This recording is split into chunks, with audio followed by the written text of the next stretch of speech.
સરસ્વતી નદીમાં આવેલા નવા નીરના ભાજપ દ્વારા વધામણા કરાયા. પાટણ જિલ્લામાં અને ઉપરવાસમાં પડેલા ભારે વરસાદને પગલે કાયમ સૂકી ભટ્ટ રહેતી પાટણની સરસ્વતી નદીમાં નવા નીર આવતા અને નદી બંને કાંઠે વહેતા અત્રેનું સરસ્વતી બેરેજ છલોછલ ભરાતા નયન રમ્ય નજારો જોવા મળી રહ્યો છે. ઉમરદશી અને મોયણી નદીના પાણી સરસ્વતી નદીમાં છોડવામાં આવ્યા છે. ત્યારે પાટણ જિલ્લા અને શહેર ભાજપના આગેવાનો કાર્યકરો દ્વારા આ પાણીના વધામણા કરવામાં આવ્યા હતા.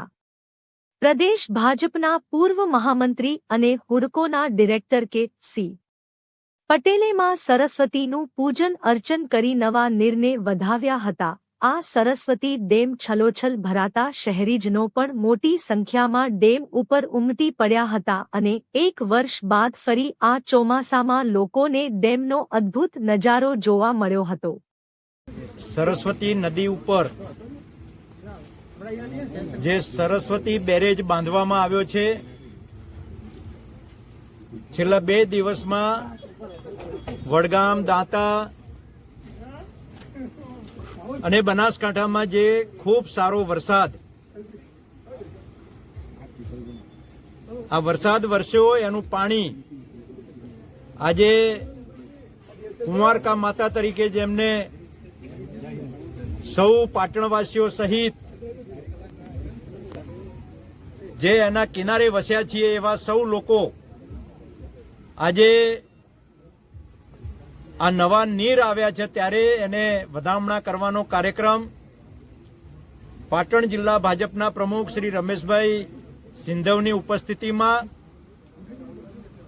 મહામંત્રીશ્રીઓ,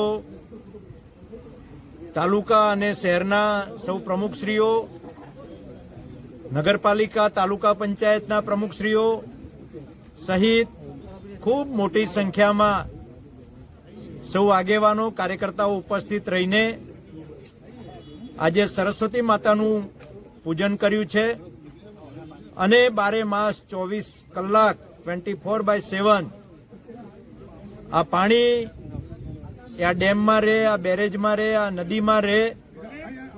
માન્ય નરેન્દ્રભાઈ મોદીએ પણ જે નર્મદાના નીર છે એ નર્મદાના નીર એ પણ સરસ્વતી નદીમાં નાખવાની વ્યવસ્થા કરી છે અને જેના કારણે પાટણ અને આજુબાજુના સ્તર જે કૂવાના હતા એ ખૂબ ઊંચા આવ્યા છે.